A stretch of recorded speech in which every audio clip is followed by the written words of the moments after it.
Brian. Lama.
Woi, itu nggak mau lagi digigit kami.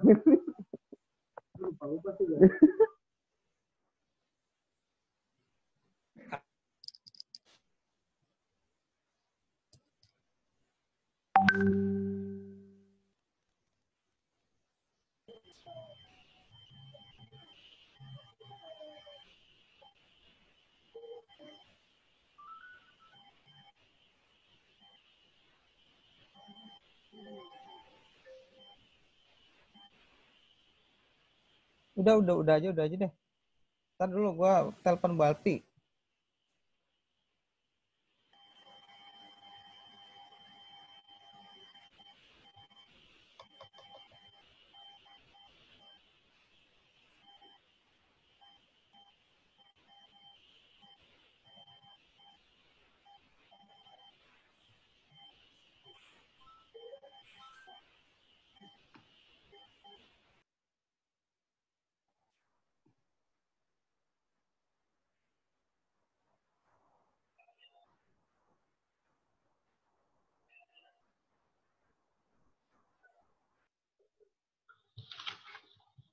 Selamat siang Bapak Ibu sekalian. Seperti biasa sebelum kita memulai, marilah kita lihat bersama-sama sejenak kegiatan dari program Repower Care yang telah dilakukan oleh PT Repower Asia Indonesia Tbk yang berlangsung sejak pemberlakuan work from home. Silakan.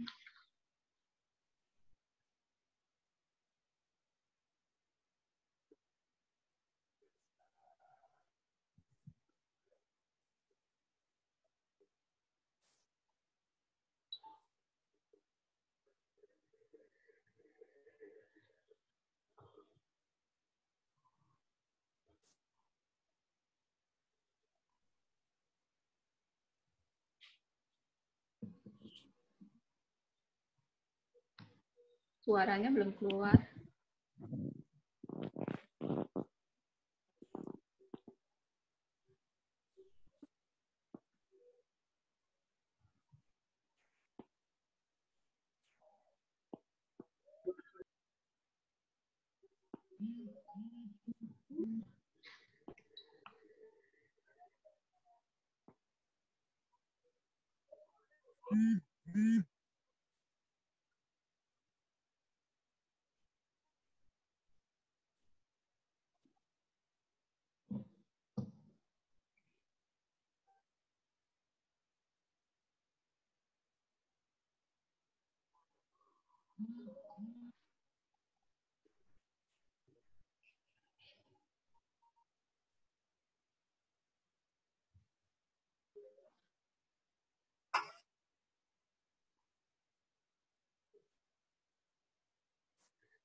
Ya, maaf tadi suaranya agak belum muncul ya. Baiklah, Assalamualaikum warahmatullahi wabarakatuh. Selamat siang semuanya. Salam sejahtera untuk Anda semua. Sebelumnya izinkan saya memulai kegiatan ini dengan membaca Bismillahirrohmanirrohim. Sebagai pembukaan, seperti seminar-seminar Repower sebelumnya, saya Ibu Alfi yang akan membantu memandu bincang-bincang kita kali ini yang berjudul revolusi pendidikan masa depan pada saat dan sesudah pandemi. Kita menilik dari judul, Revolusi Pendidikan di Masa Pandemik. Kira-kira apa sih yang perlu direvolusi? Apakah sumber daya manusia, kurikulum, kemudian sistem pembelajarannya, atau targetnya? Yang saya tahu sebagai pendidik, contohnya pada saat kita melaksanakan PSBB kemarin ya, target pendidikan yang memang disarankan oleh dinas itu bukan lagi terhadap kurikulum, tetapi bagaimana membuat anak dan pendampingnya nyaman, tidak bosan, dan bisa bertahan di rumah saja. Target ini sudah diinformasikan berulang-ulang kali pada saat kita mengadakan pertemuan secara online. Diharapkan PSBB dapat membantu melatih pendidikan karakter dan pembiasaan yang baik yang dapat dibangun dari rumah. So, banyak pertanyaan nanti. Bagaimana memulainya, kemudian karena saya ini bukan pendidik.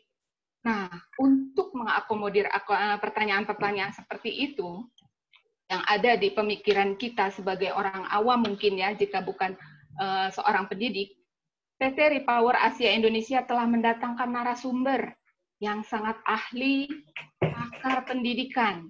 Dan beliau adalah Bapak Munif Khatib. Siapa sih yang tidak kenal dengan Bapak Munif Khatib? Kita sapa dulu beliau ya. Apakah Bapak Munif Khatib sudah hadir bersama kita? Assalamualaikum Pak Munif Khatib. Apakah Pak Munif sudah bersama kami di sini? Ya, waalaikumsalam Bu Alfi. Oh, Pak Munif, apa kabar Pak Munif? Alhamdulillah, harus sehat. Harus sehat. Semangat sehat ya Pak ya? Ya. Baik, terima kasih Pak Munif. Bapak Munif Khatib ini biasa dipanggil saya kalau memanggilnya tuh Pak Munif ya. Lahir di Surabaya, seorang praktisi dan penulis buku pendidikan.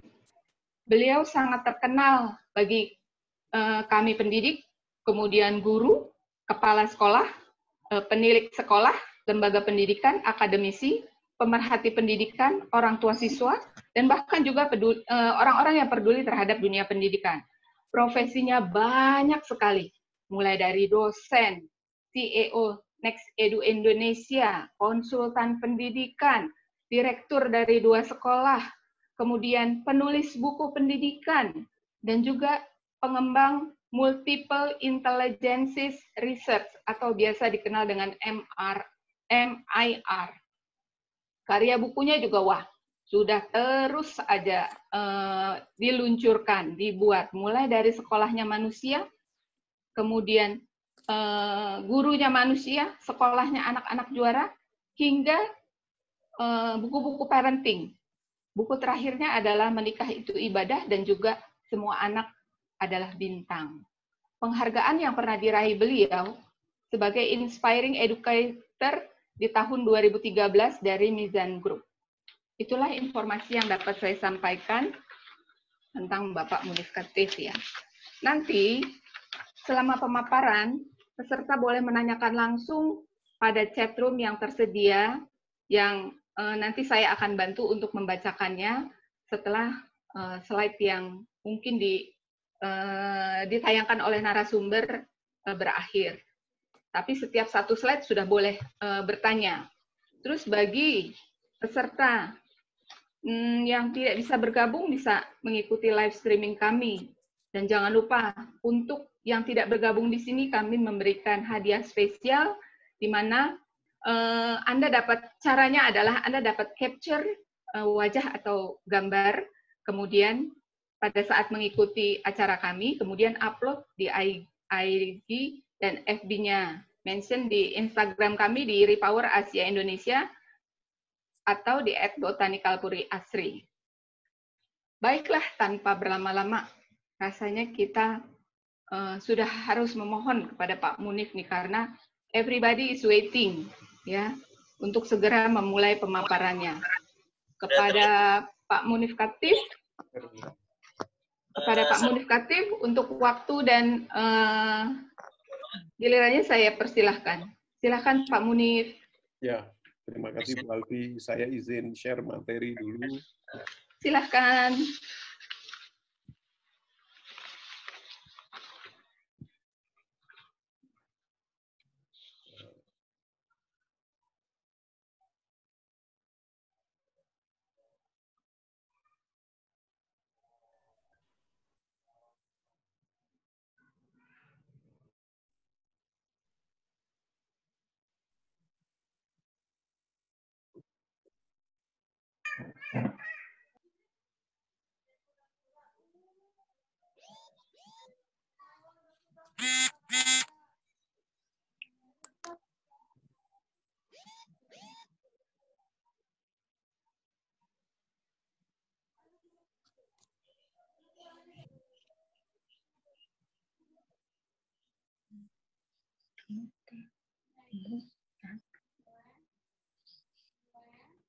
Halo, Bu Alfi.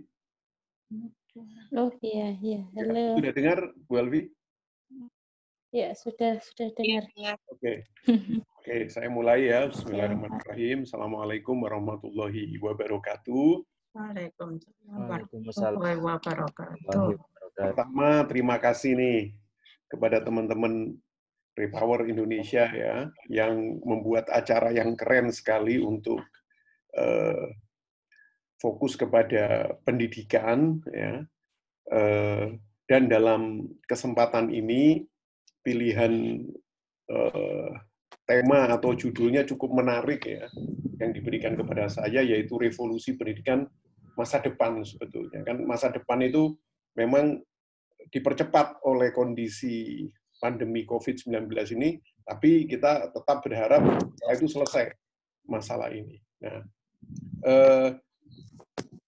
saya akan memaparkan selama 1 jaman begitu, dan nanti di setiap slide, seperti tadi diberitahu oleh moderator, Bu Alfi, bagi yang ingin bertanya bisa langsung chat nanti ke adminnya. Nah, saya mulai.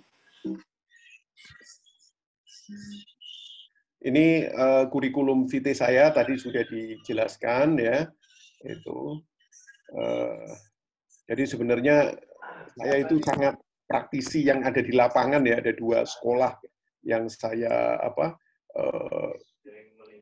naungin sekarang, yaitu yang satu adalah sekolah full day, School of Human Cibubur, dan yang satu adalah boarding school, Insan Mandiri boarding school, Islamic boarding school di Cibubur juga.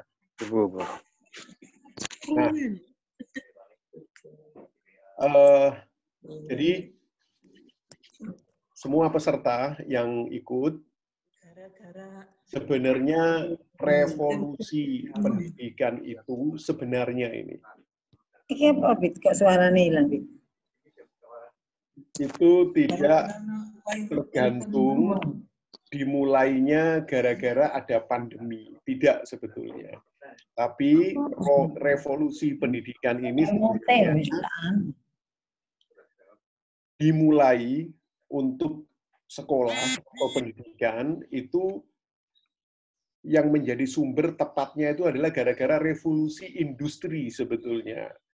Yang kita tahu sekarang ini sudah revolusi industri 4.0.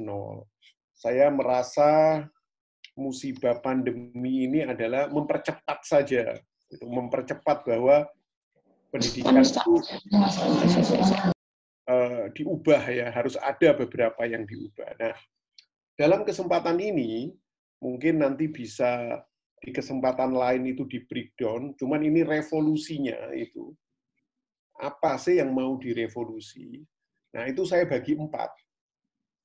Yang pertama adalah human capital ya. Jadi ini masalah sumber dayanya ini. Itu. Kemudian yang kedua, kurikulum.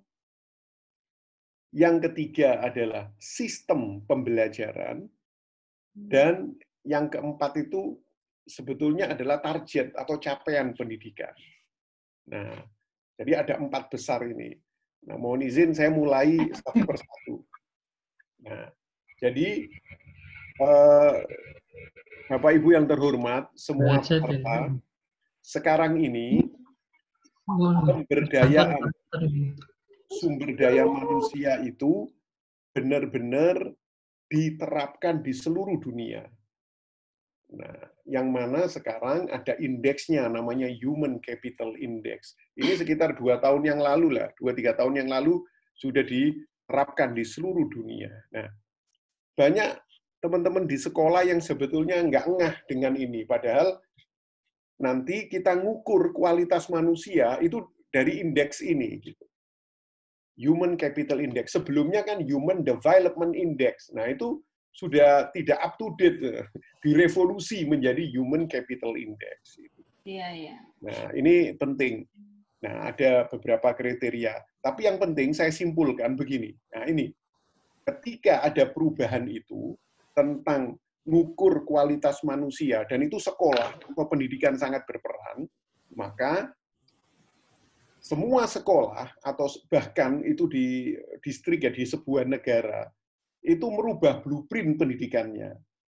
Nah, mudah-mudahan Indonesia ngikut ini, yaitu ada 3, manusia, lingkungan, dan teknologi.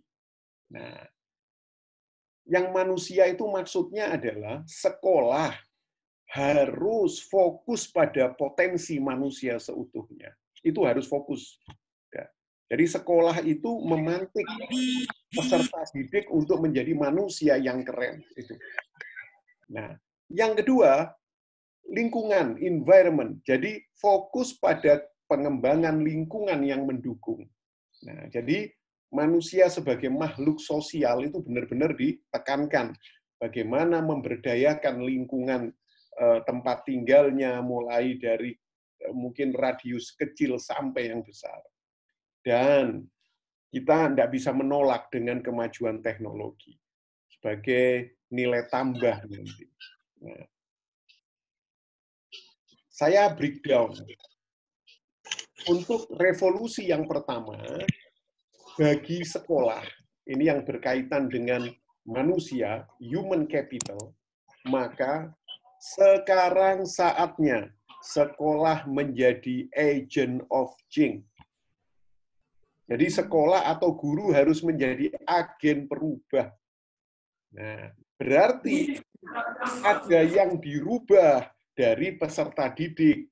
Apa? Yang negatif-negatif, sekolah harus mau dan mampu merubahnya menjadi positif. Nah, sekolah yang seperti istana di atas Menara Gading sekarang sudah tidak laku. Sekolah yang menerima siswanya harus melalui tes-tes yang banyak sekali agar yang didapat sekolah yang the best input, anak-anak yang the best input, yang pinter-pinter, yang baik-baik, itu sudah tidak musim. Mungkin di Indonesia masih banyak, tapi kalau kita melihat di luar negeri, itu sudah mulai ditinggalkan. Nah, ini revolusinya. Jadi sekolah adalah institusi pembelajaran yang siap menerima anak nakal, anak yang tidak pinter, anak yang pinter, anak yang baik. Yang negatif-negatif, sekolah harus mampu menjadi agent of change, merubahnya menjadi yang positif. Anak yang sudah positif, maka sekolah dan gurunya harus mempertahankan positifnya. Karena itu, saya selalu menyarankan dalam setiap diskusi kepada penyelenggara sekolah, sudahlah, siswa itu masuk berdasarkan kapasitas jumlah kursi. Kadang-kadang kita ini khawatir sebagai penyelenggara sekolah, kalau ada siswa nakal saja, kita sudah khawatir, anak ini akan jadi virus ini nanti. Apalagi mohon maaf, anak yang tidak pinter. Waduh, ini nanti nilainya jelek, nama sekolah akan dipandang oleh masyarakat tidak bagus dan lain. Itu mohon maaf harus direvolusi semua. Sekolah ketakutan itu ya Pak Muni. Ya, sekolah itu memang tempatnya anak yang perlu dirubah dari yang negatif menjadi positif, yang sudah positif harus dibuat lama positifnya. Sampai lulus dari sekolah itu, anak-anak kita akan bagus akhlaknya, kompetensinya, dan lain-lain. Nah, ini yang harus direvolusi. Nah, karena itu, saya selalu mengatakan sekolah yang keren itu adalah sekolah yang menerima semua peserta didiknya apa adanya.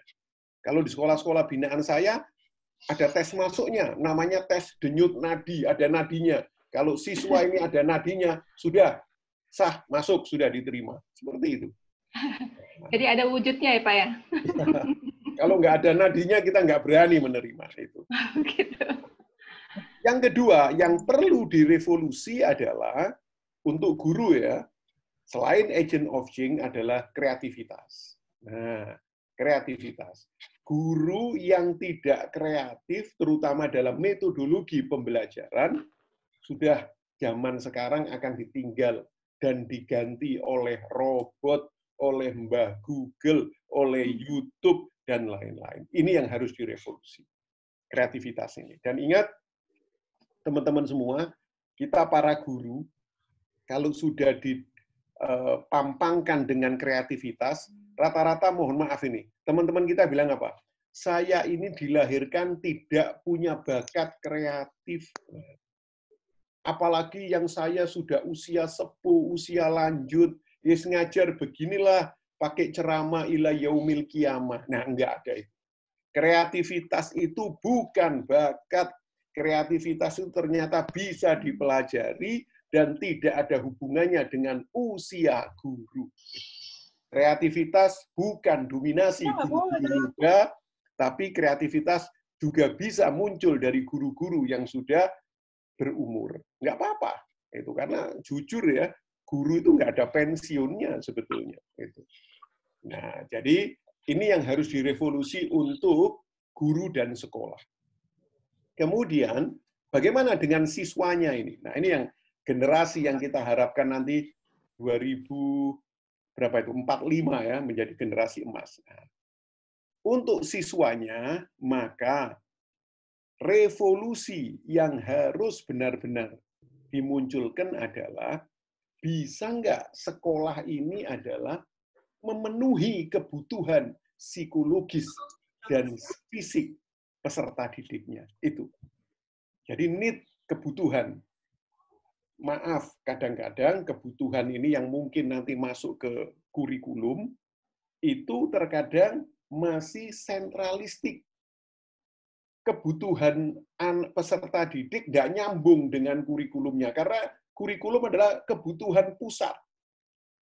Orang-orang para pemikir di sana, dan bahkan tidak pernah ditanya kebutuhan anak kita itu apa sebenarnya. Nah, ini perlu direvolusi. Yang kedua, ketika kita memandang siswa kita harus punya konsep multiple intelligences. Maksudnya, setiap anak itu punya kecerdasan banyak. Saya belajar intens tentang multiple intelligences, dan jujur, saya tidak pernah menemukan anak bodoh, meskipun anak itu berkebutuhan khusus. Allah tidak pernah memproduksi produk-produk yang gagal. Setiap anak kita itu adalah masterpiece, karya agung Allah Ta'ala. Jangan sampai sekolah kita malah mendistrap ini. Sekolah kita malah membagi-bagi kelas ini yang bodoh, kelas ini yang sedang, kelas yang sana yang pinter. Wah, itu sangat tidak manusiawi. Dan tugas sekolah adalah memunculkan passion. Passion ini gabungan antara bakat dan minat siswanya. Kalau sekolah belum mampu memunculkan passion peserta didiknya, itu biasanya menurut saya masih kurang berhasil. Nah, tahun kemarin ada sebuah bukti.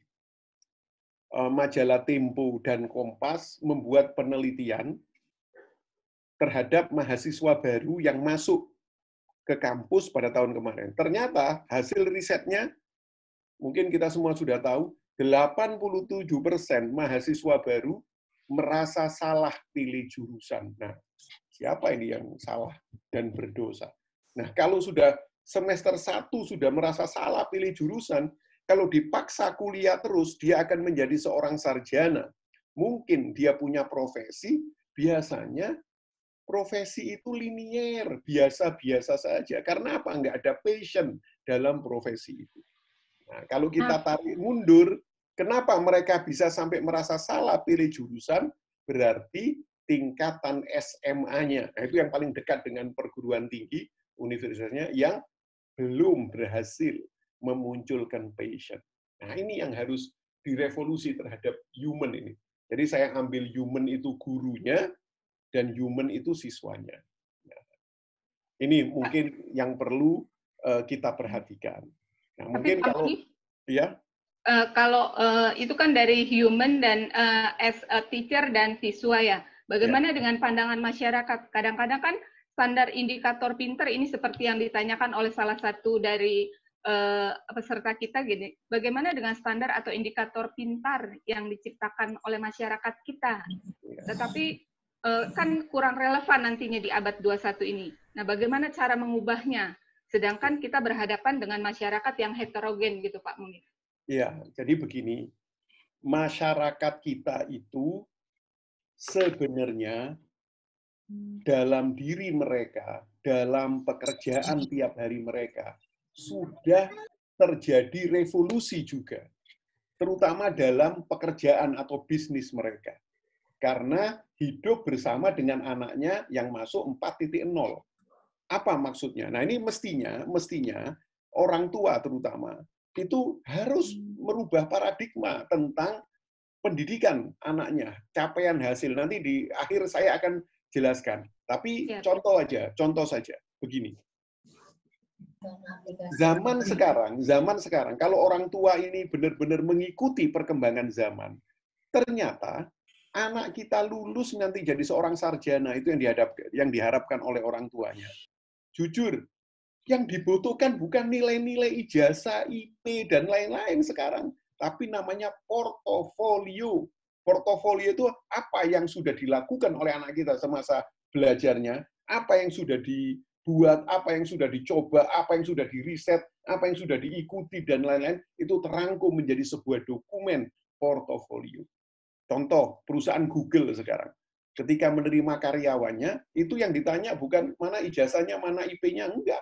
Tapi mana portofolio Anda? Saya bisa tahu Anda itu siapa ya dari portofolio. Tidak bisa diwakili dengan angka-angka ini yang tidak punya arti.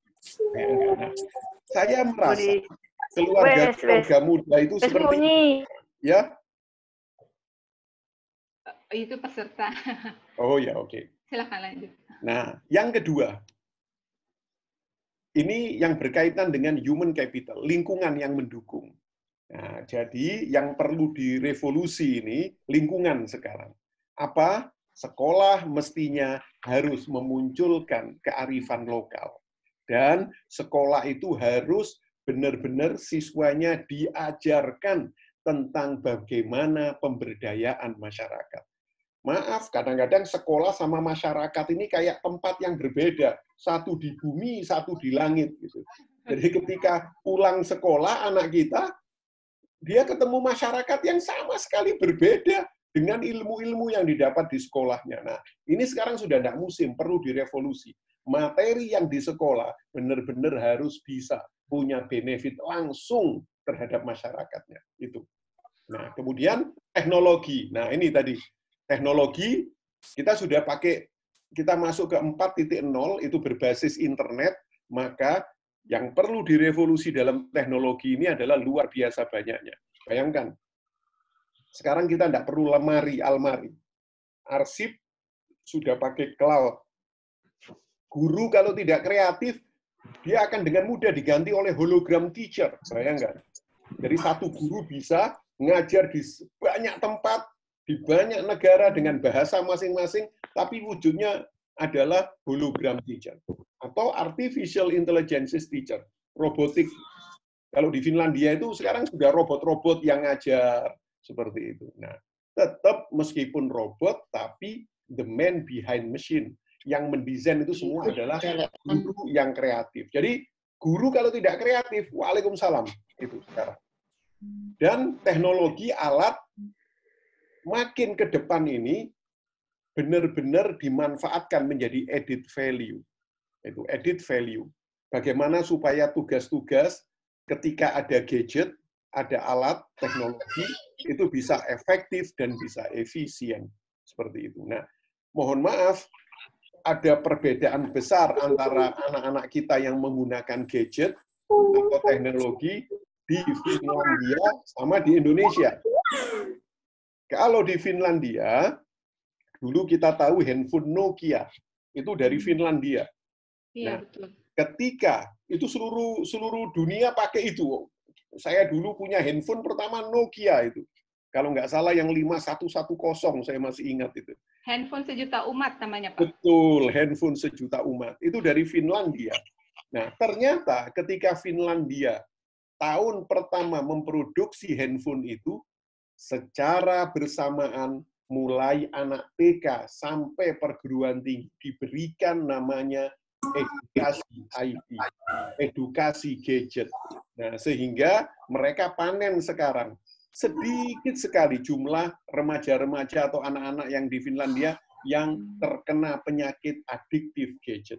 Karena apa? Dari kecil sudah diedukasi bahwa alat gadget ini hanya untuk added value, ngerjain tugas supaya punya nilai tambah, efektif dan efisien. Ini teknologi. Dan nanti terakhir saya akan jelaskan terjadinya perubahan revolusi sistem pembelajaran gara-gara teknologi. Nah, jadi itulah teman-teman revolusi yang pertama tentang human. Jadi ada siswa, ada guru, ada lingkungan, dan ada teknologi. Itu yang namanya human capital. Nah, sekarang yang kedua. Yang kedua adalah ini revolusi terhadap kurikulum. Nah, jadi saya menyarankan ini sekarang untuk semua sekolah, atau kalau kita sebagai orang tua itu mau menyekolahkan anaknya, cek kurikulumnya, tanyakan satu hal saja. Nah, satu hal saja. Apakah ada kurikulum abad 21 di sekolah ini? Udah. Kalau sekolah itu ada, mulai menerapkan kurikulum abad 21, menjalankan, meskipun belum sempurna, tapi ada keniatan untuk memberikan materi ini kepada peserta didiknya, itu sekolah yang bagus. Tapi, kalau di sekolah itu kurikulumnya kayak kita dulu, isinya full mata pelajaran yang kadang-kadang kita nggak ngerti ini gunanya untuk apa dalam kehidupan sehari-hari, maka saya pikir sekolah itu perlu direvolusi. Nah, dari sini, Bapak Ibu yang terhormat, saya bagi ada 3. Silahkan, yang sudah ada sekolahnya harus dipertahankan, yang belum harus dimunculkan. Pertama adalah 21st century skill, keterampilan abad 21. Tanyakan, apakah di sekolah itu ngajarin kreativitas, entrepreneur. Nah, ini yang sekarang dibutuhkan. Dan ingat, itu mulai jenjang kecil, jenjang bawah, sampai ke perguruan tinggi. Communication, cara kita berkomunikasi, collaboration, cara kita itu bekerja sama, membentuk sebuah sinergi, thinking skill, cara berpikir, macam-macam thinking skill ini. Ada critical thinking, ada berpikir kritis, berpikir kreatif, berpikir macam-macam. Dan problem solving. Bagaimana sekolah ngajarin peserta dirinya untuk nyelesain masalah. Karena anak kita zaman sekarang banyak masalah daripada zaman kita dulu. Nah, kalau saya sebagai masyarakat, sebagai orang tua, ketika kepingin menyekolahkan anak kita, saya mau tanya, ada nggak di sekolah itu 21st century skill? Yang itu kira-kira ada 5 hal itu. Kalau belum ada, harus direvolusi. Itu dari kurikulumnya. Nah, yang kedua, karakter building. Nah, ini akhlak. Mau 4.0, mau 5.0, mau 6.0, yang membuat anak kita eksis dalam sepanjang zaman adalah akhlak, karakter building. Nah, banyak literatur itu. Kalau saya ada 2 itu, karakter moral seperti ketakwaan, kejujuran, sopan santun banyak, dan juga karakter kerja keras, tanggung jawab, disiplin, ulet, dan lain-lain.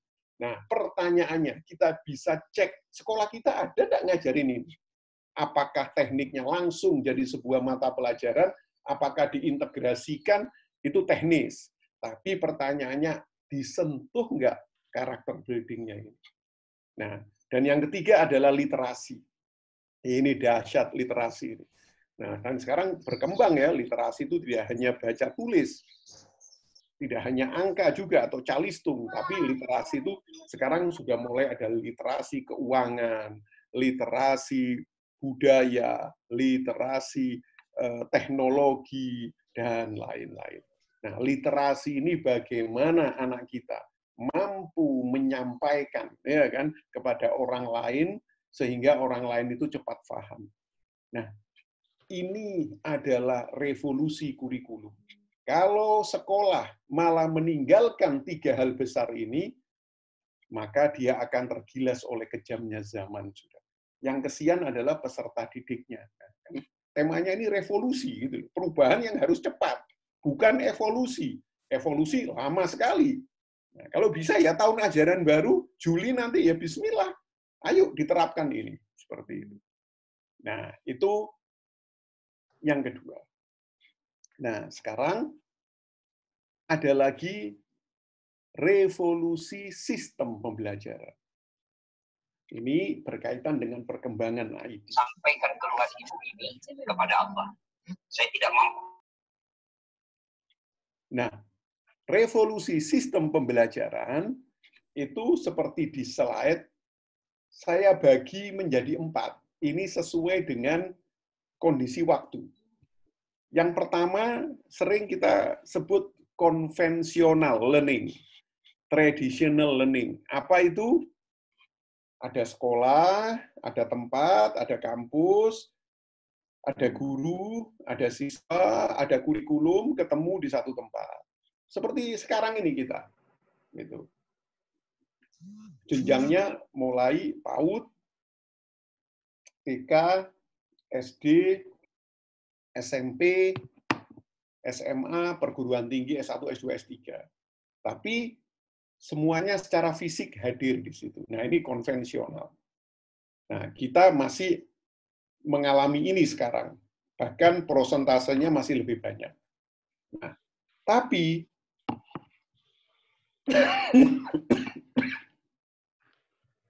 dengan kemajuan IT, sekarang dikenal blended learning. Kalau blended learning adalah 50% belajar dengan online. Nah, seperti kayak model ini, pandemi ini, kan ini mempercepat ya. 50% dari jumlah tatap muka.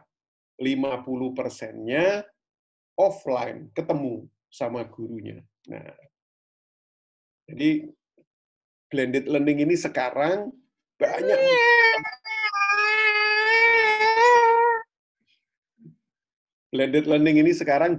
menjadi rencana sekolah-sekolah di Indonesia ketika kita mengalami nah ini setelah pandemi ini ya, pasca pandemi ini.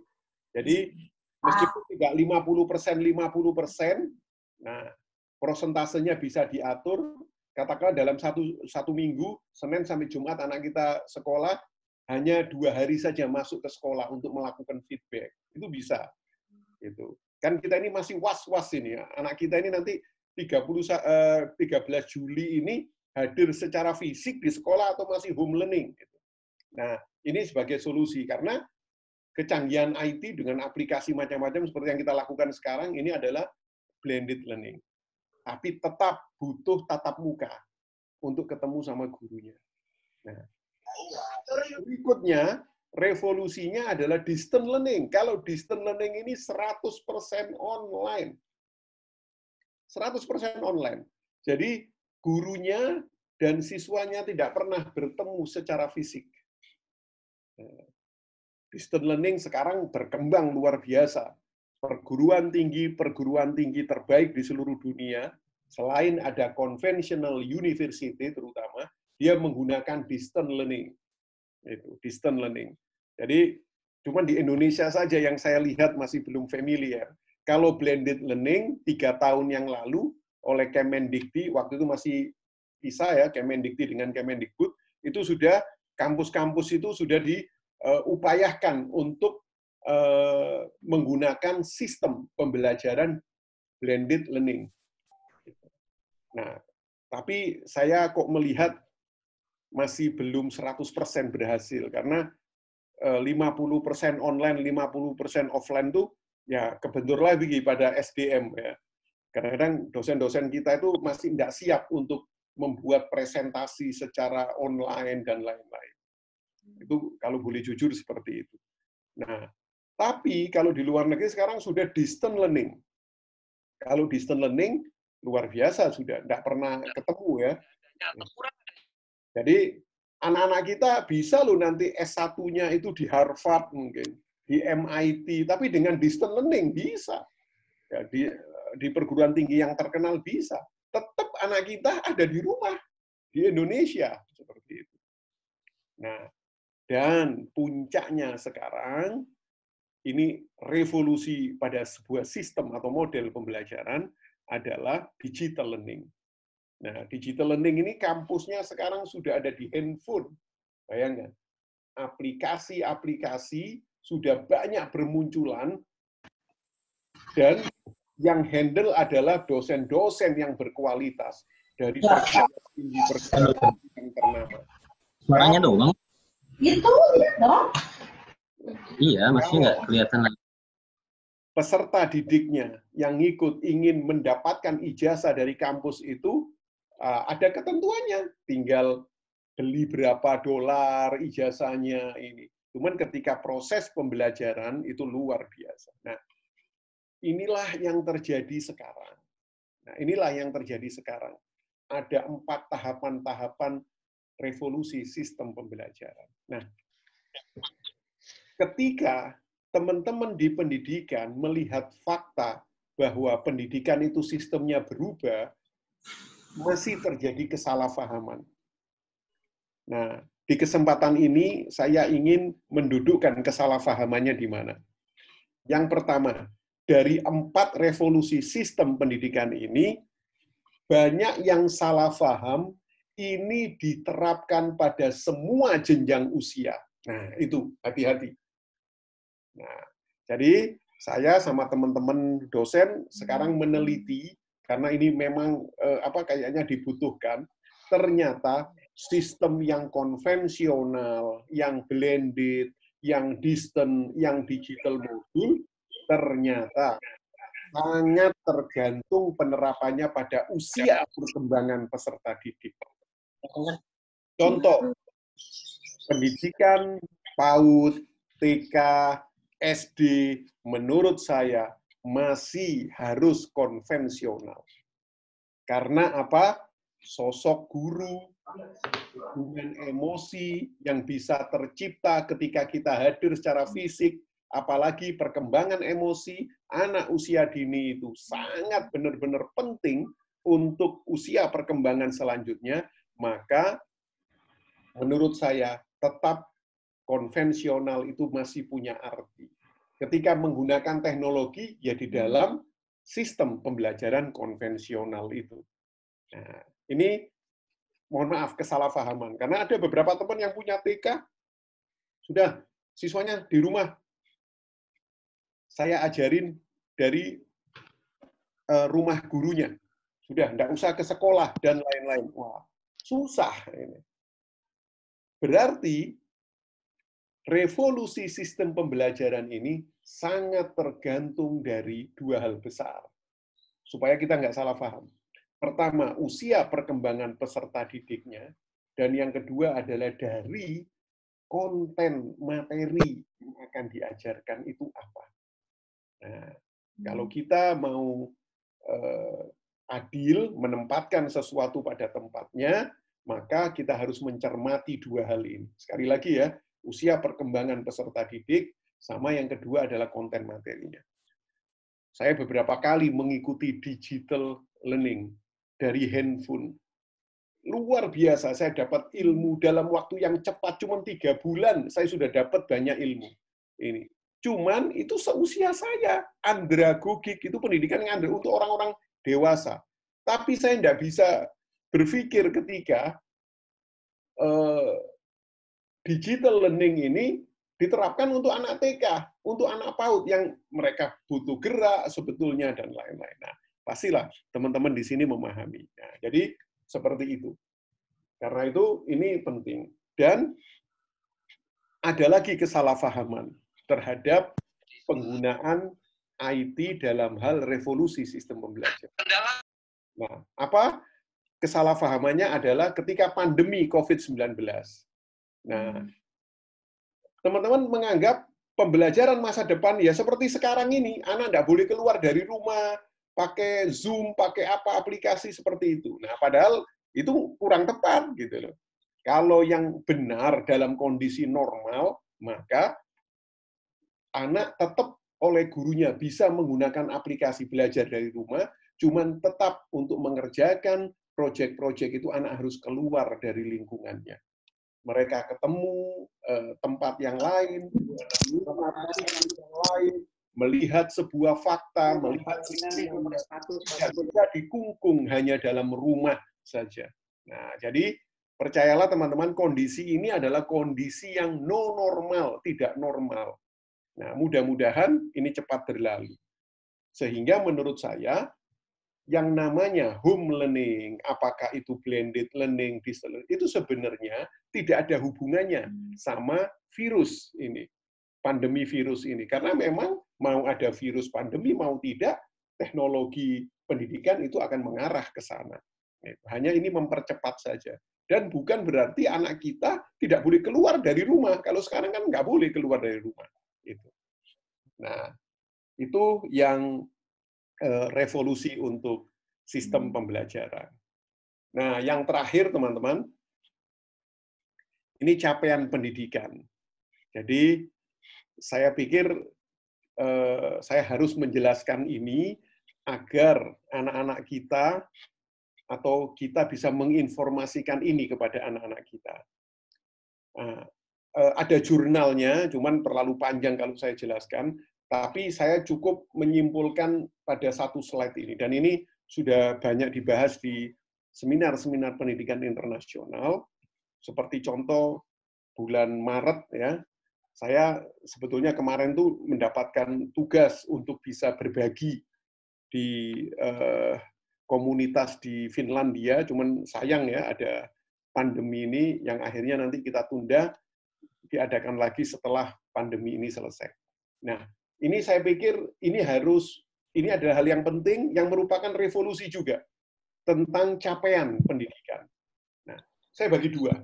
Sebelum tahun 2000 sama tahun 2000 sampai sekarang, karena batasnya itu tahun 2000.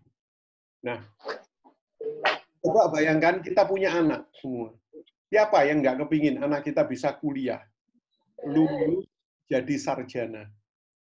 Kemudian anak kita punya pekerjaan sesuai dengan background pendidikannya. Anak kita punya profesi sesuai dengan background pendidikannya. Ketika anak kita dilanjutkan S2, S3, itu detail, ya kan, lebih khusus spesifikasi terhadap profesinya. Mudah-mudahan anak kita bisa berhasil di situ dunia dan akhirat. Kita senang. Cuman sebelum tahun 2000, ya kan, atau 2000 ke bawah, ketika anak kita punya profesi, maka fakta anak kita dihadapkan dengan pemilik modal, dengan pemodal. Anak kita ketika lulus sarjana punya profesi masih tergantung pada pemilik modal. Contoh gampangnya, yang teknik arsitektur butuh juga perusahaan-perusahaan pengembang. Yang dokter butuh juga institusi yang namanya rumah sakit. Semua profesi rata-rata masih membutuhkan cantolan pemodal, cantolan usaha, cantolan institusi. Nah, mungkin zaman kita seperti itu. Sekarang, Bapak Ibu yang terhormat, itu sudah berubah. Sekarang, pemodal yang sebelum tahun 2000 ada pada ranking teratas, sekarang turun persis sama sebanding dengan profesi anak kita. Bayangkan, Jadi jangan kaget, pemodal itu malah butuh anak kita nanti. Itu zaman sekarang, profesi. Gitu. Saling simbiosis, mutualisme. Nah, jadi ini kondisi zaman sekarang untuk capaian pendidikan. Nah, kalau dulu mungkin orang tua kita dulu kadang-kadang begini. Ya, mudah-mudahan nanti lulus jadi sarjana dan bisa kerja, ya kan, ke institusi apa dan lain-lain, yang mana masih ada cantolan. Tapi sekarang institusi atau pemodal itu butuh profesi-profesi yang profesional. Itu. Jadi sudah sejajar. Nah, ada di atasnya, Bapak Ibu yang terhormat, apa namanya entrepreneur. Nah, jadi sekolah anak kita, kalau capaian pendidikannya masih tetap di lantai pertama, saya khawatir anak kita nanti tergilas oleh kemajuan zaman.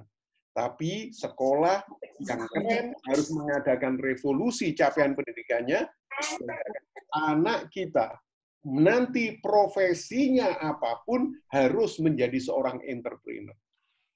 Nah, saya kasih contoh sederhana. Anak kita dokter, profesinya alhamdulillah bagus, kerja di rumah sakit. Ya, kerja di rumah sakit, dapat penghasilan dari rumah sakit. Senang anak kita, alhamdulillah dapat penghasilan. Tapi kalau sekolah anak kita mengajarkan entrepreneur kepada anak kita, percayalah, anak kita akan punya pemikiran begini. Kok banyak orang sakit ya? Pasti ini ada masalah di masyarakat. Nah ini, hubungan ke masyarakat itu luar biasa. Ketika dicek benar, banyak masyarakat tertentu, terutama dari lapisan bawah, yang benar-benar kurang perhatian terhadap makanan, atau bidang-bidang kesehatan yang lain.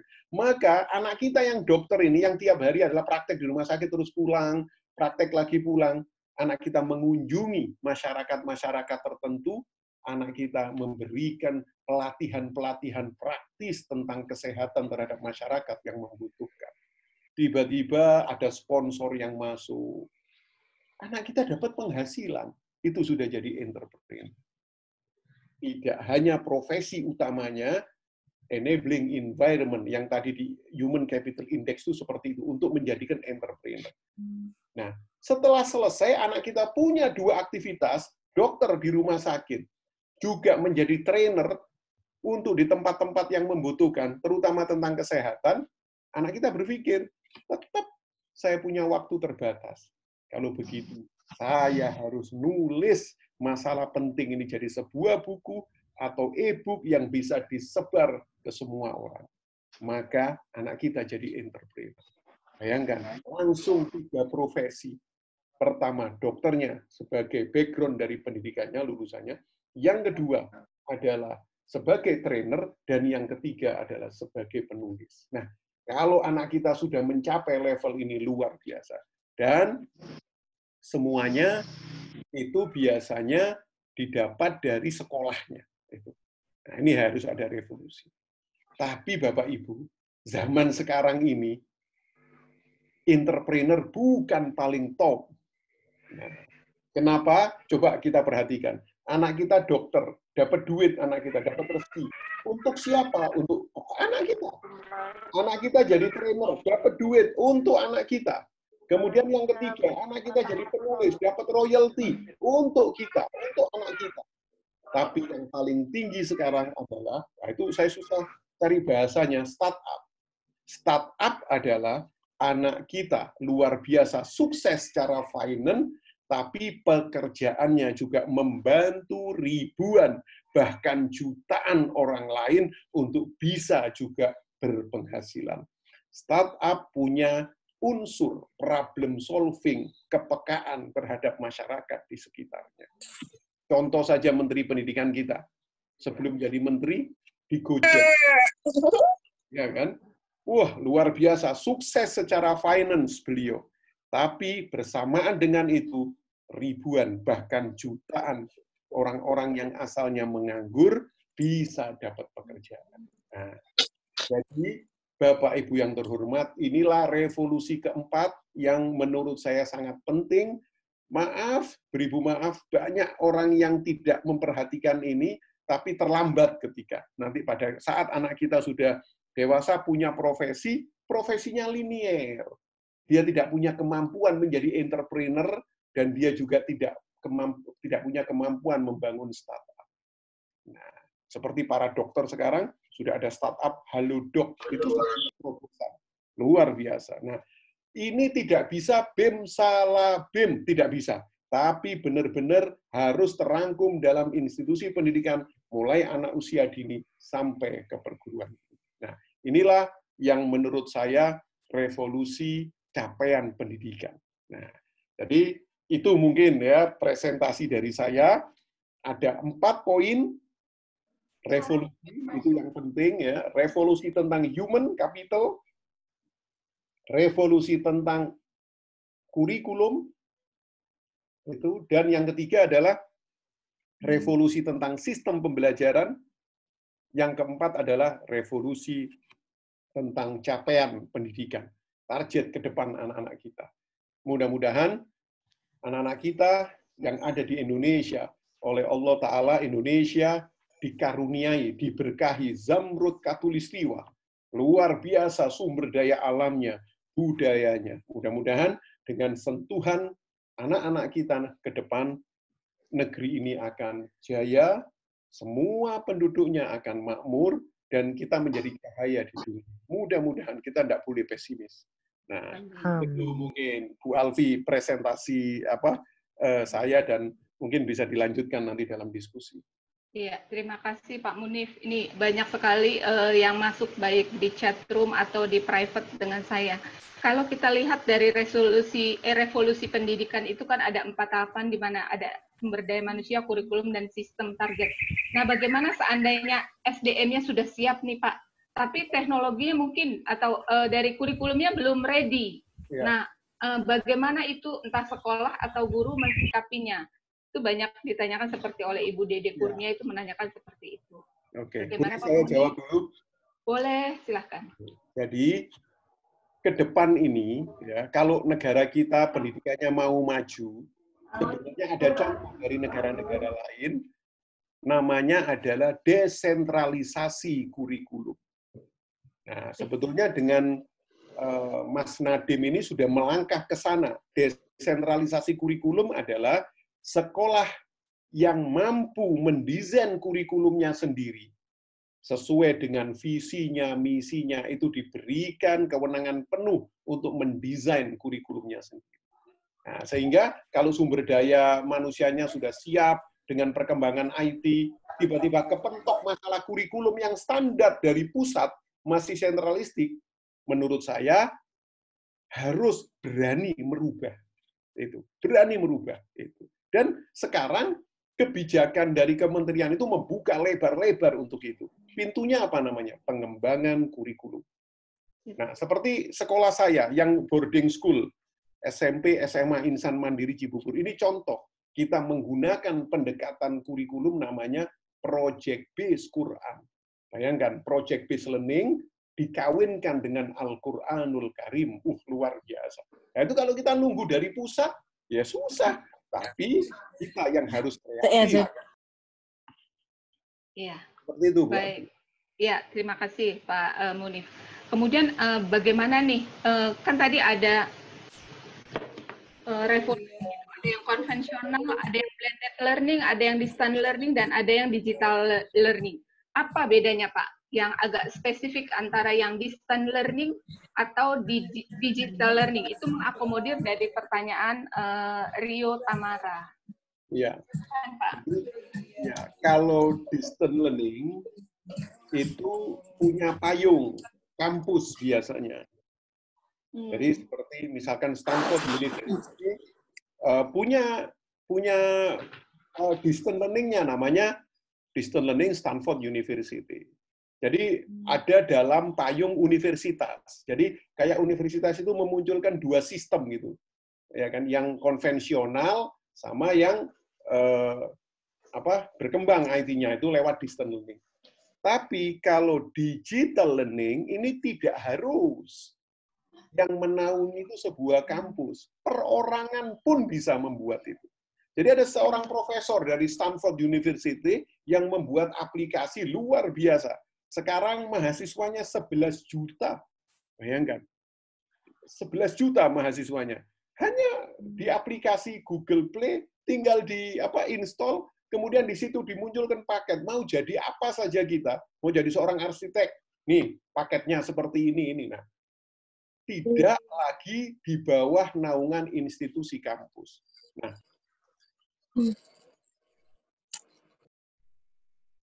Pak Munif, maaf, itu ke-mute, Pak Munif. Di-unmute. Oke, jelas ya? Ya. Nah, jadi startup ini itu merangkul orang-orang atau dosen-dosen yang keren itu untuk bisa berbagi sama mahasiswanya. Jadi itu beda yang signifikan antara distance learning sama digital learning. Ya. Oh ya, baik. Boleh nggak dikasih clue nih Pak kepada kami? Contoh begini, konvensional itu dibutuhkan untuk level segini, kemudian blended learning itu bagusnya diaplikasikan ke ini gitu Pak. Biar kami ini yang semua yang agak masih menduga-duga itu punya gambaran jelas gitu. Ya, oke. Jadi kalau kampus, saya kampus dulu ya. Ya, siap. Itu adalah diawali blended learning dengan formasi 50%, 50%. Itu. Kalau kampus 100% itu masuk, nah itu sudah mulai ditinggalkan sekarang. Gitu. Jadi kampus blended learning-nya 50%, 50%. Ya. Nah, atau langsung ke depan, itu distance learning, nah itu ke sana itu nanti. Tapi untuk SMA, SMP, nah saya turun dari atas turun ke bawah, SMA, SMP, itu menggunakan blended learning, tapi jangan 50%, 50%. Katakanlah 30%, 70%. Jadi yang online itu 30%. Harus dicoba seperti itu. Yang offline itu 70%. Contoh, kalau Senin sampai Jumat kita masuk 5 hari. Pak Munif, maaf, ke-mute lagi Pak Munif. Ya. Halo, ya, saya ulangi. Kalau anak SMP, SMA ini, ketika 5 hari belajar Senin sampai Jumat, maka dalam kondisi sekarang ini, bismillah dicoba. 3 hari aja masuk, 2 harinya dia di rumah dengan home learning. Cuman ingat ya, bukan musim pandemi. Maksudnya home learning di rumah itu gurunya rapat sama siswanya mungkin pakai Zoom seperti kita ini, dengan inilah proyek yang mau kita kerjakan, schedule-nya begini-begini. Tapi setelah itu anak mengerjakan itu keluar gitu ke banyak lingkungan. Nah, tapi kalau SD menurut saya itu tetap harus konvensional. Nah, penggunaan gadget, IT dan lain-lain itu masuk di dalam materi pembelajaran yang konvensional. Nah, saya pikir ini perlu dicoba itu rangkaiannya. Seperti itu, Bu Alfi. Termasuk TK ya Pak, konvensional itu? Betul, iya. Apalagi TK ya, SD ke bawah itu konvensional.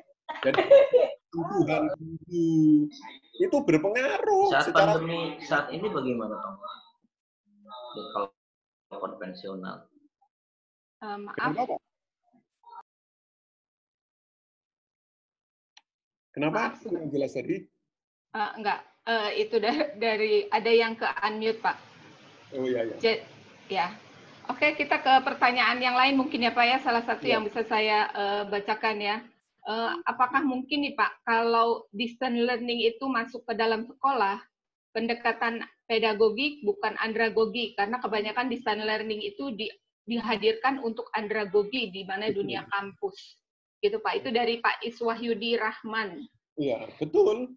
Jadi yang blended learning, mulai blended learning, distance learning, itu untuk andragogik sebetulnya. Cuman andragogik ini kan sering kita artikan pembelajaran untuk orang dewasa.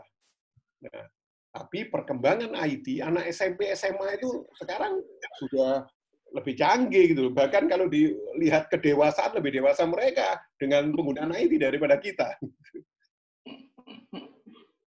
Iya. Oke. Pak, seandainya salah satu pendidikan itu misalnya kan ada 4 tadi Pak, sampai kepada target. Kalau salah satu itu terganggu, terkendala, bagaimana mengantisipasinya? Seandainya SDM-nya terganggu bagaimana? Seandainya kurikulumnya terganggu bagaimana? Kurikulum kan banyak guru yang terpaku pada kurikulum yang diberikan oleh pemerintah. Sebenarnya kita kan bisa meng-create seharusnya. KIKD yang ada itu jadi standar, tapi sekolah diberikan keleluasaan untuk meng-create-nya. Itu yang memang jarang mungkin dimaksimalkan. Atau mungkin sistemnya dan targetnya. Bagaimana jika salah satu itu terhalang atau terkendala, Pak? Iya, kalau menurut saya, kalau itu kurikulum dulu lah, misalkan. Biasanya hambatan kurikulum yang ingin sebuah sekolah mendesainnya sendiri. Saya yakin kok, kalau dilatih sebentar saja, teman-teman guru itu hebat-hebat, bisa membuat kurikulum sendiri. Itu. Cuman, hambatannya apa? The end of learning ini adalah ujian nasional. Itu. Tapi kan sekarang secara resmi bubar, tidak ada itu gitu. Jadi sebenarnya inilah kesempatan sekolah-sekolah yang punya guru-guru kreatif, kepala sekolah kreatif untuk bisa mendesain kurikulumnya sesuai dengan visinya masing-masing, karena tidak sudah dibatasi oleh the end of learning ini adalah ujian nasional. Kalau dulu kita mau jumpalitan merubah kurikulum gimana, tetap ujung-ujungnya harus ada ujian nasional, ya harus gantilah sekolah menjadi bimbel nanti akhirnya. Nah, sekarang itu sudah nggak ada lagi. Nah, kalau yang jadi kendala adalah kualitas sumber daya manusianya, saya tetap punya pemikiran guru-guru kita itu hebat, asal mau dilatih, Bu Alfi. Nah, kadang-kadang kita ini sebagai seorang guru masih belum pernah mendapatkan pelatihan mendesain kurikulumnya itu bagaimana sebenarnya itu. Atau penyelenggara sekolah ini kadang-kadang masih bingung. Akhirnya apa yang terjadi? Comot sana, comot sini, dan tiba-tiba menduplikasi kurikulum dari luar negeri yang mohon maaf kadang-kadang belum tentu cocok dengan kondisi di Indonesia. Itu. Padahal ketika saya beberapa kali ke Finlandia, orang-orang di sana itu kaget sekali. Indonesia dengan lingkungannya kayak gini, itu kalau dibuat kurikulumnya luar biasa sebetulnya. Kearifan lokalnya dimunculkan. Karena kalau di Finlandia itu kecil negaranya, paling ikan salmon sama pohon pinus, kayu pinus, itu aja. Nah, dan itu masuk ke kurikulumnya. Tapi ketika ada satu teman yang datang dari Finlandia ke Indonesia, saya ajak keliling, wow, luar biasa. Nah, jadi saya kok percaya ketika ada pelatihan yang keren gitu untuk penyelenggara sekolah dan guru-gurunya untuk mendesain kurikulum, insya Allah kita mampu, Bu Alfi. Oke, ya amin ya Pak ya. Amin ya. Asal mungkin juga ada kemauan dari guru itu untuk berubah ya Pak. Kadang-kadang mungkin yang pernah saya alami juga nih Pak ya, ketika kita memberikan pelatihan di satu daerah gitu ya, waktu saat pelatihan itu sangat semangat dan kreatif, tapi begitu kembali ke sekolah itu kayak tidak diterapkan dengan alasan tidak cocok atau sebagainya. Nah, itu yang jadi kendala, ternyata salah satu kendala juga. Ya itu itu kan dari sosok gurunya ya memang ya. Jadi sosok gurunya. Nah, mudah-mudahan di musim-musim seperti ini atau kondisi seperti ini jadi pelajaran buat kita. Guru-guru tidak bisa juga hanya ngajar secara konvensional, tidak mau berubah. Akan nggak bisa, akan kesulitan sendiri nanti guru-guru itu. Iya, baik Pak. Ini kita bacakan dari pertanyaan dari Ibu atau Bapak Budiarti Dian ya. Di awal Pak Munif menyebutkan literasi yang tidak terbatas hanya pada baca tulis dan numerasi. Apa saja contohnya dari literasi finansial, budaya, dan sains, Pak? Ya, begini, banyak ya nanti waktunya. Cuman saya ambil satu contoh aja. Baik. Literasi finansial. Gitu. Kalau boleh jujur, di sekolah kita, SD lah paling dasar lah. Gitu. Kita pernah nggak diajarin alur keuangan itu dapat jajan dari orang tua, yang ditabung berapa, yang ini berapa, ya kan? Nilai sebuah mata uang dan lain-lain. caranya kita berbagi sodako kepada yang lain. Kita nggak pernah itu, blank. Kita biarkan sendiri. Ya. Bahkan kita taunya arus keuangan, arus finance itu bisa dilaporkan dan lain-lain ketika SMA, SMEA dulu, SMK gitu. Oh, ternyata ada pelajaran akuntansi dan lain-lain. Jadi sebenarnya itu mulai dari usia dini. Saya punya teman, Bu Alfi, di Surabaya. Dia adalah konsultan keuangan di perusahaan-perusahaan besar. Dia bangun sekolah dan dia ajarkan mulai kecil anak SD itu tentang literasi finance gitu. Nah, bagaimana sederhana kok itu kalau didesain kurikulumnya sederhana. Nah, demikian juga literasi teknologi. Nah, minimnya literasi teknologi menyebabkan anak Indonesia banyak sekali yang mengalami addictive gadget. Itu.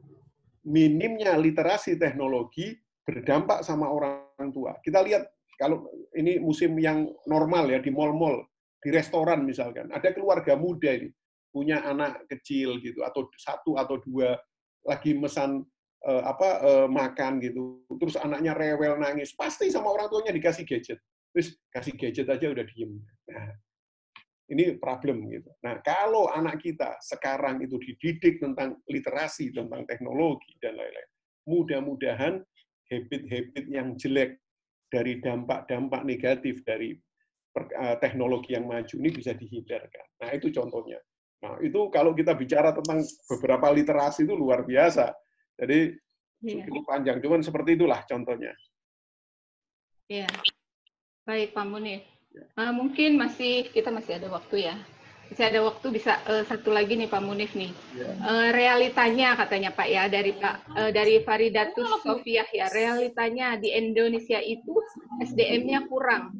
Sehingga hanya beberapa sekolah saja yang mampu menerapkan kurikulum yang sesuai dengan kebutuhan siswanya. Sedangkan biasanya sekolah yang mampu seperti itu biayanya sangat tinggi dan dapat digolongkan pada sekolah tertentu saja. Ini bagaimana solusinya?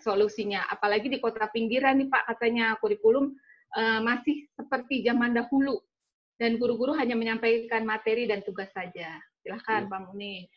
Ya, masalah ini sebenarnya bersumber dari dua hal besar. Itu. Sumber pertama masalahnya adalah kualitas lulusan-lulusan guru kita. Itu Bu Alfi. Oh iya ya. Nah, jadi pabrik gurunya ini di situ. Nah, saya sekarang jadi dosen di FKIP di Universitas Nahdlatul Ulama Surabaya. Saya baru tahu betul tentang silabus lulus sarjana S1 guru itu bagaimana. Ya mohon maaf, banyak yang jadul Bu Alfi. Nah, jadi untung saya diberikan kesempatan untuk ngerubah itu. Bayangkan seperti itu. Nah, salah satu yang membuat guru lulus itu tidak siap ngajar. Sepertinya tidak siap ngajar. Itu di pabrik guru itu jarang sekali dibahas masalah komitmen guru. Itu penting. Komitmen itu pondasi. Mata kuliahnya ada Bu Alfi, namanya etika profesi guru. Itu mata kuliahnya. Saya sekarang ngajar mata kuliah itu. Tapi silabusnya adalah fokus kepada 4 kompetensi guru. Semuanya kompetensi, tapi tidak fokus kepada komitmen. Padahal kompetensi yang 4 itu adalah rumahnya, komitmen adalah pondasinya. Sehingga lulus jadi guru, pinter mungkin ini. Cuman pelatihan nggak mau. IPK-nya 4, maksud saya pinter itu IPK-nya 4 atau 3,8. Tapi ayo pelatihan, males, tidak mau, telat, pokoknya nggak mau, bukan nggak mampu. Itu komitmen. Nah, itu yang belum terasa menurut saya. Itu pabrik gurunya. Nah, dan yang kedua, sumbernya adalah ketika penyebabnya tadi sudah jadi guru ini. Nah, gara-gara problem komitmen itu tadi, dia menolak untuk belajar dengan kemajuan teknologi. Jadi nyambung itu ke situ. Nah, kalau mau solusinya ya cepat, cek revolusi itu. silabus-silabus dari FKIP itu. Harus diadakan revolusi. Karena tiap tahun melahirkan jutaan guru seperti itu. Nah, setelah itu, buat guru yang sudah ada, harus benar-benar training, harus diukur. Kemampuan gurunya diukur, komitmen gurunya diukur. Komitmen itu seperti iman, naik, turun. Jadi harus itu dijaga.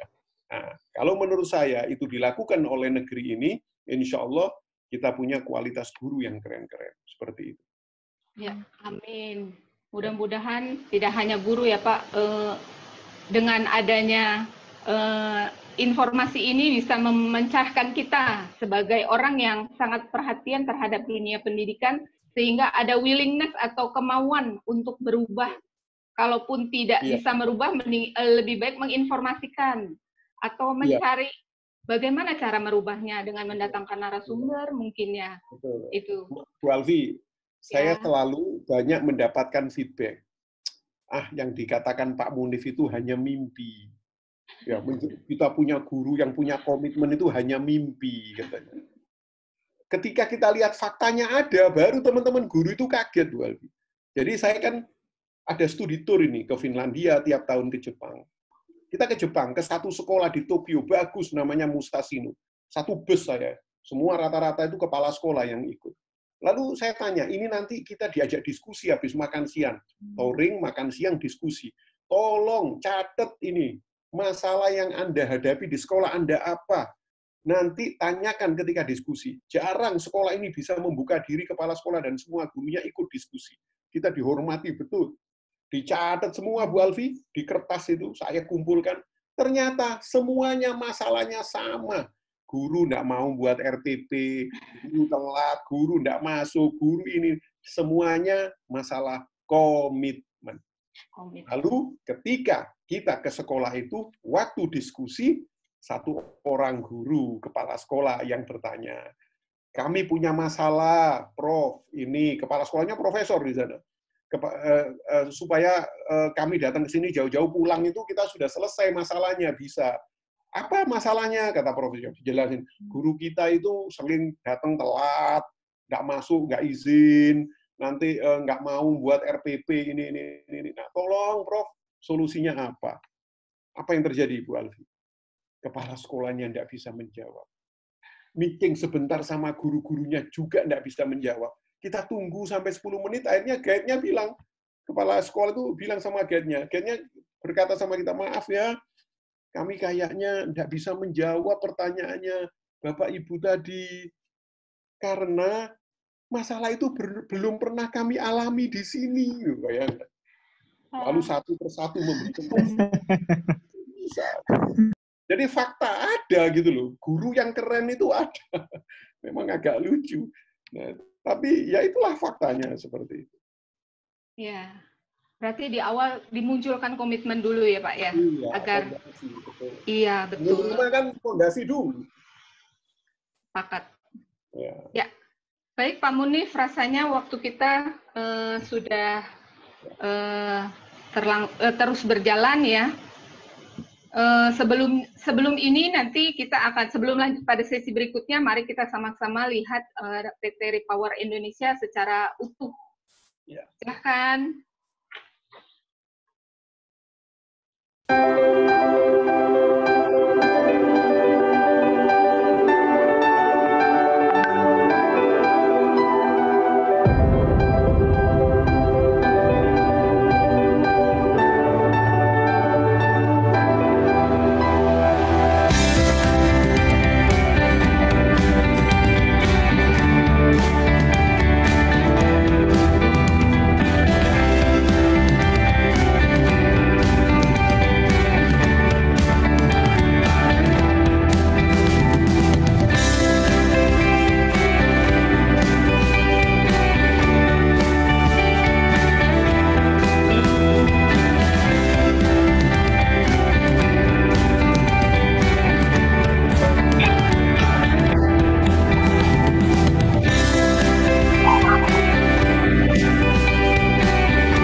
berharap peserta bisa mengikuti keseluruhan acara. Untuk mendapatkan hadiah dari kami, peserta juga dapat like, subscribe, dan follow sosial media kami di Instagram, YouTube, dan Facebook. Sebagai informasi saja bahwa jika peserta ingin mengikuti kegiatan yang diadakan oleh PT Repower Indonesia ini, jika kami informasikan bahwa ini free dalam artian gratis, memang kami tidak meminta bayaran apapun. Jadi jika ada yang mengatasnamakan harus membayar ini berapa jumlah nominalnya, peserta bisa konfirmasi langsung ke kami. Tapi tidak menutup kemungkinan kalau once nanti in the future gitu kita minta bayaran, pasti lihat dulu di flyernya. Sebagai apresiasi, kami akan memberikan voucher spesial bagi yang sudah bertanya. Tadi banyak sekali pertanyaan di chat room ya. Ini juga atas persetujuan dari narasumber bahwa pemenang terpilihnya itu kami berikan ada 4 ya. Yang pertama itu dari Gama, Universitas Satya Wacana. Kemudian Dede Kurnia yang kedua sebagai pemenang yang kedua. Yang ketiga yaitu Rio Tamara. Dan yang keempat adalah Iswahyudi Rahman. Para pemenang ini nantinya akan mendapatkan voucher spesial dari kami, yaitu voucher OVO sebesar Rp100.000. Nanti co-host dari kami akan menghubungi para pemenang. Ini rasanya cocok sekali pada zaman PSBB seperti ini ya. Semuanya bisa dilakukan secara online, secara tidak perlu tatap mata. Jadi menurut saya voucher itu pasti bisa digunakan. Oh ya, ada informasi tambahan. Kami akan memberikan hadiah langsung berupa motor NMAX, juga beberapa AC kepada Anda atau peserta yang ingin melakukan pembelian rumah pada real estate kami di Botanikal Puri Asri. Dan hadiahnya itu tidak hanya satu.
Ya, sebagai penutup mungkin dari Pak Munif ada yang ingin disampaikan, Pak?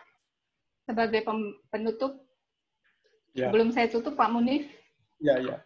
Jadi ini sebagai closing statement lah. Yang pertama, ini berkaitan dengan revolusi pendidikan. Pendidikan yang baik itu harus mengikuti perkembangan zaman sebetulnya. Itu. Namun ada beberapa hal yang harus kita punyai, terutama anak-anak kita, yang ini bisa berlaku untuk setiap zaman. Jadi ada yang sebagian mengikuti zaman, tapi ada sebagian yang ini wajib. Nah, menurut saya yang wajib ini adalah akhlakul karimah. Karena ketika sebuah pendidikan berhasil meluluskan peserta didiknya punya bekal akhlakul karimah, biasanya dia akan eksis di segala kondisi, di segala zaman. Itu. Dan yang kedua, sekali lagi saya ucapkan terima kasih kepada PT Repower ya, yang benar-benar ketika mendesain sebuah perumahan, apartemen atau real estate dan lain-lain, tiba-tiba menempatkan pendidikan itu menjadi salah satu segmen yang penting untuk diperhatikan. Nah, saya pikir ini akan menjadi sebuah komunitas yang asri sekali ya. Sekolah zaman sekarang ya memang jangan jauh-jauh dari rumah, menghindari macet dan lain-lain, itu ke depan ya setelah pandemi ini. Kalau saya diskusi sama teman-teman di Finlandia itu, ada satu orang Indonesia yang di sana, itu kalau mengatakan begini Bu Alfi, kalau di Finlandia, keluar dari rumah, toleh kiri sekolah unggul, toleh kanan sekolah unggul. Semua sekolah unggul dengan keunggulan masing-masing. Nah, kapan kita seperti mudah-mudahan dengan Pak Munif, maaf, di-mute, ke-mute. Nah, mudah-mudahan repower ya dengan membangun satu perumahan asri gitu yang menempatkan pendidikan menjadi unsur yang penting. Itu aja dari saya sebagai closing statement. Kan tidak boleh mati, pendidikan harus tetap hidup, ya kan? Dan pendidikan harus bisa menaklukkan zaman, bukan sebaliknya ditaklukkan oleh zaman. Itu aja dari saya. Terima kasih. Assalamualaikum warahmatullahi wabarakatuh. Waalaikumsalam warahmatullahi wabarakatuh. Alhamdulillah kita sudah memasuki bagian akhir dari closing statement yang Pak Munif berikan ya, dengan tema revolusi pendidikan masa depan pada saat dan sesudah pandemi COVID-19. Saya juga akan menginformasikan bahwa kegiatan ini akan berlangsung setiap 2 minggu sekali dengan narasumber yang beragam. Karena kita tidak hanya fokus kepada dunia pendidikan, juga dengan pada bagian-bagian lain. Untuk narasumber kami pada tanggal 20 Juni mendatang, kami juga akan mendatangkan seorang pakar, tapi kali ini pakar keuangan, di mana bisa membantu kita untuk menangani krisis. Kita kan mengalami krisis nih, ya, bisa dimunculkan mungkin, nah ini, bagaimana nanti mengelola keuangan di saat krisis seperti ini. Ya. Ya, terima kasih atas penayangannya. Dan sekali lagi saya ucapkan terima kasih kepada Pak Munif Khatib yang mau berbagi kepada kita semua. Semoga kita tetap bisa berjumpa lagi di lain kesempatan dengan terus menjaga jarak, kemudian jaga kesehatan. Tidak lupa kalau keluar gunakan masker, ya, patuhi aturan. Saya Ibu Alfi, Pak Munif Khatib, dan tim panitia mengucapkan terima kasih. Wassalamualaikum warahmatullahi wabarakatuh. Sampai jumpa. Waalaikumsalam warahmatullahi wabarakatuh. Waalaikumsalam warahmatullahi wabarakatuh. Terima kasih Power. Banyak Pak Munif. Dan semuanya. Terus Pak Munif. Terima kasih Ibu. Dan juga tim panitia Rinci. Kepada panitia juga semua.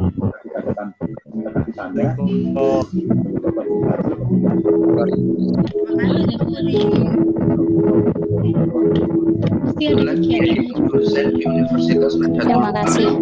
Bermanfaat sekali. Dicontohkan ada 2 literasi. Yang pertama literasi agama dan literasi keuangan.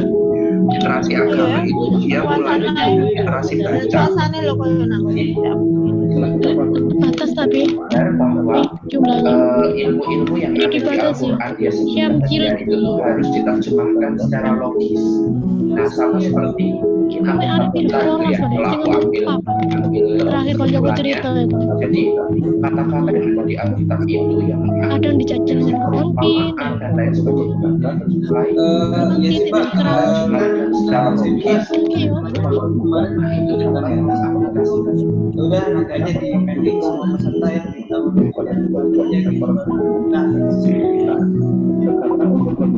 bagaimana proses logika yang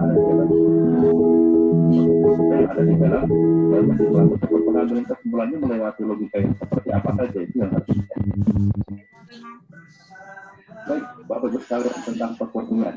ada pertanyaan sebelum Anda ya, silakan ditanyakan. Dan kalau ingin menggunakan mikrofon maka juga dapat dinyalakan mikrofonnya untuk hampir semua saatnya kan program ekskul itu ada yang bawah juga anak-anak